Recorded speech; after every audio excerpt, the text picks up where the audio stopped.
This is a seated row machine. This is gonna work the muscles of the upper back.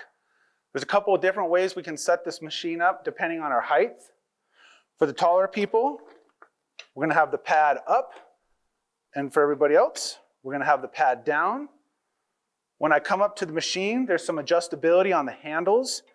We can move this to a narrow position or to a wider position.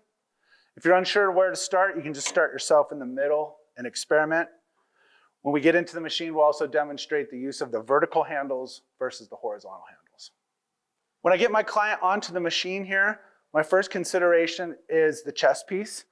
So I'm gonna bring this up, and then depending on your arm length, will determine where you want the seat as far as front to back. If you have really long arms, you're gonna want this back. If you're somewhere in the middle, somewhere in the front. From here, we're gonna slide all the way forward into the machine. We're gonna start here on the vertical handles. We're gonna bring our pelvis really close to the weight stack so our body and our posture is nice and upright. We're gonna go ahead and we're gonna pull back, bringing our hands toward our chest.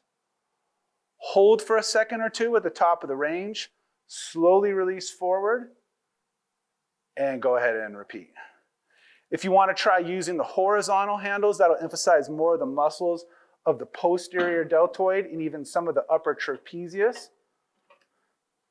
You can switch to the horizontal handles. From there, your thought process is generally going to be the same. Pull your hands back towards your chest to a comfortable range of motion.